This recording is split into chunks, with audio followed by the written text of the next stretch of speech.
I am back exactly for the same reason, Mr. Speaker, that you are talking up there. If you are to shut the mouths of the members of parliament so that they do not talk about what has to do with their people, I am telling you, you will need something else other than just this. Because I am standing here for representing my people properly, and someone signs that I should be arrested, and you did not cover me. You did not cover me. I wrote 2 letters to you telling you that there is an order on my head, and if I am to come here and cannot talk on behalf of my people, there is no way, Mr. Speaker, please. You cannot shut down the mouths of the people who represent their people. You cannot do it. Where else can we say these things? Where else? Are you telling us to form another assembly? Then you tell us. Do we belong to this country? If we belong to this country, Mr. Speaker, you will hear me out. You will listen to me. There has been, I'm telling you, Mr. Speaker, please, Mr. Speaker, please, with all due respect, I have been chased through the bushes for the past 3 months. I cannot come here and you tell me that I should be discussing the Economic and Social Council, our children out of school, our lawyers in jail, and all that is happening in West Cameroon. It means nothing to you. Where in your standing orders, Mr. Speaker, where in your standing orders do you have space for us to discuss the issues that have to do with the people of West Cameroon? You tell me, then I'll go and sit down. Because you don't seem to have an agenda for us. You don't seem to have it. So what are we supposed to do? It is also part of the humiliation. Mr. Speaker, yeah, I am now telling you that the person who ordered for my arrest, tell him I am here. He can come and take me from this National Assembly. And the people of West Cameroon would know that they don't belong here. I am being frank with you. The representatives of the people have the power to say it as it is, at any time. And if we come here and you shut us down, you want to kill those people out there. You want to kill those people out there. So what should we do? That is your wish, Mr. Speaker. I should have waited for them to bring my head to you. That is what you would have wanted. I simply say no. Mr. Speaker, can you now, on this floor,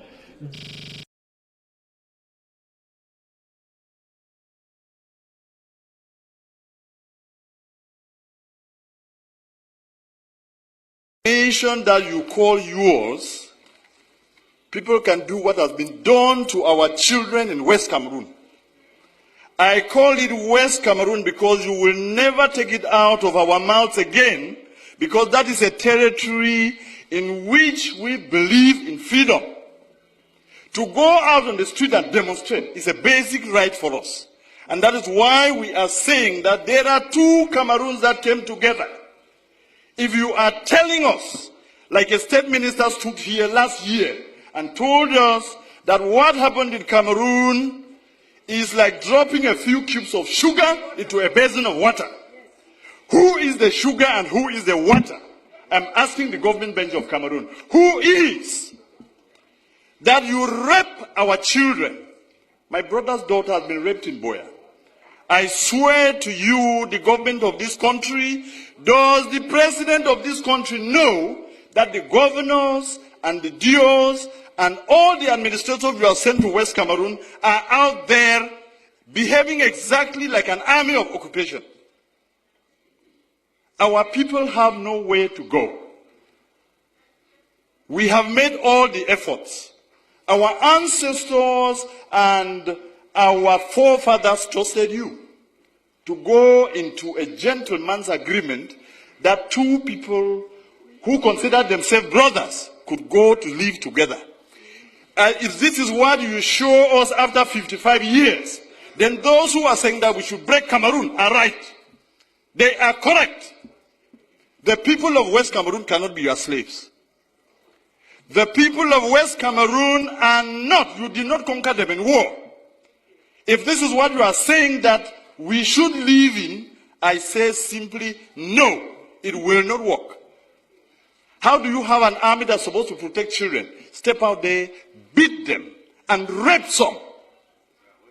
It is not heard of in any country. This is the 21st century, and anybody who does that and cannot be willing for his government to pay the price, we will exact it on you. Because you are making us believe that we went to the wrong place.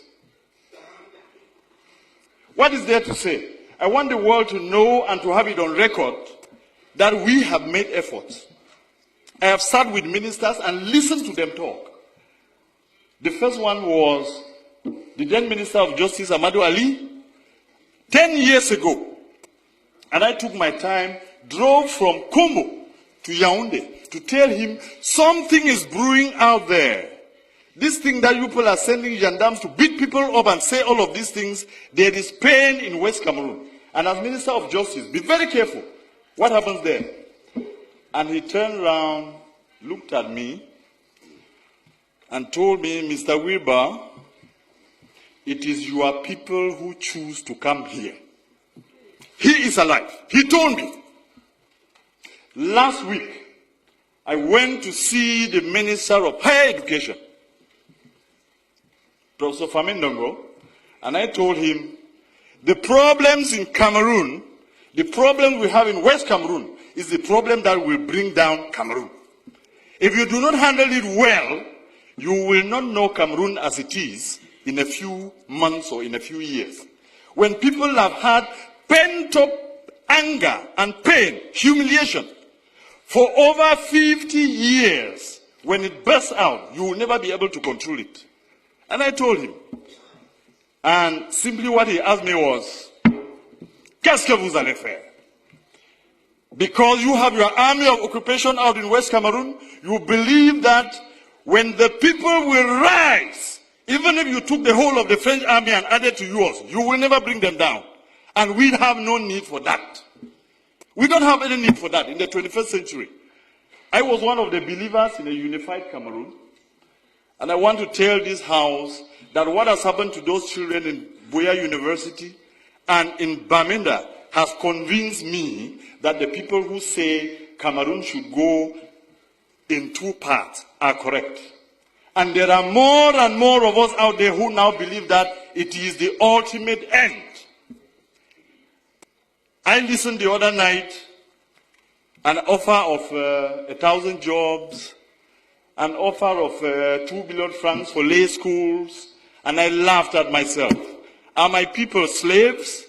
So you now take them to be your dogs, that you can beat and wound and maim, break their bones, then throw a piece of meat for them to fight over.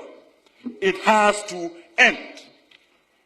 If we, the people of West Cameroon, have to continue doing what we are doing, it is because we believe that the more is always the merrier. When you have more people, you have more chances of surviving in life. If the more people who are the people of East Cameroon have proven to us that our blood means nothing, then it is time for us to say it will soon be over. I want to give you a quote here in this house that I borrowed from the American liberators. When injustice becomes law, resistance becomes a duty.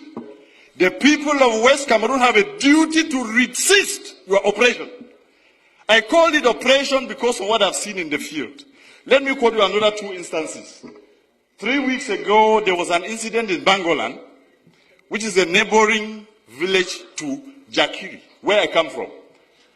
And I don't know what it was about, and a gendarme officer was killed. And the forces of law and order, under the instructions of the SDO of Ngokitunya, move into Jakiri, a neighboring village, and take away 100 men.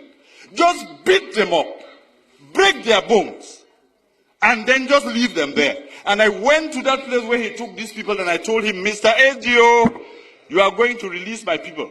He sent soldiers to me, and one of them told me, I said, I am the representative of these people because I'm a parliamentarian. And the young man turned around and asked me, et puis quoi?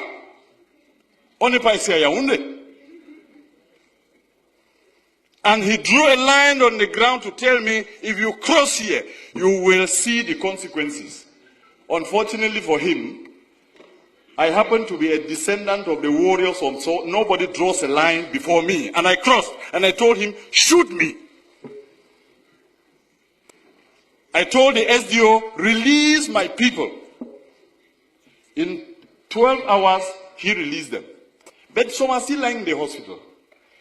They beat and kicked a woman and she miscarried, a pregnant woman. And nobody can question this. That is the reason in this master plan to finish our culture and our people. You have chosen that every single administrator or every commander of the army is from East Cameroon. That is why they sit there and they can kill the people without remorse. This has to end. Mr. President, Mr. Speaker, I want to repeat this quote. When injustice becomes law, resistance becomes a duty. We, the people of West Cameroon, will resist you, and if you want to take that territory by force, you will kill to the last man before you take it. And you can start from me today. You can start from me. It has to end. Somebody has to know that this is not how you treat a people. 50 years is too long. 50 years is a very, very long time. And we come here and sit just talking about the budget. You normalize murder. You normalize rape. Mr. Speaker, I am sorry to tell you that this is part of the resistance. You will hear me to the end. When injustice becomes law, resistance becomes a duty. It is my duty to defend my people. You will not stop me because of lack of time. Or if you want to, you can call your brutal gendarmes to come and kill me here. I will not. I will not. I want you to hear this, Mr. Speaker, that my people are suffering, and that the cube of sugar that was defined in this house, are you just angry, Mr. Speaker, that the person you considered your slave, a slave has risen in the master's house and is asking a question? I have. Mr. Speaker, I'm telling you, this is part of my resistance, and you will hear me to the end. Bring the brutal soldiers who raped our daughters to take me out of here. I will say it to my end. I will say it to the end. There is nothing you can do to me. I'm wondering whether His Excellency the President of the Republic knows that the governors and the DOs are behaving exactly when they are posted to West Cameroon as colonial masters. When they abuse people and insult them and do all they have done, we have to resist, and we have to tell you our people will not be brought down because we came into this union as equal partners. Yes, sir. And I am done. And I am done. And we will resist. And there is nothing you can do to stop us, because this is part of our culture that we inherited. You people who fear every administrator and every ruler, we challenge our rulers, we take them to task, and that is why they are accountable. Thank you very much.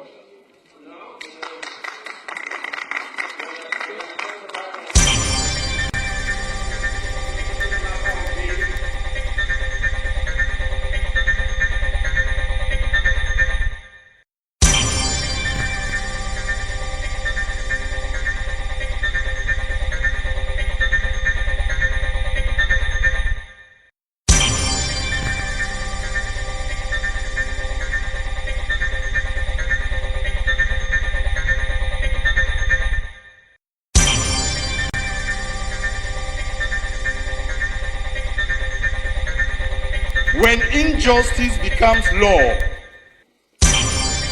resistance becomes a duty. The people of West Cameroon have a duty to resist your oppression.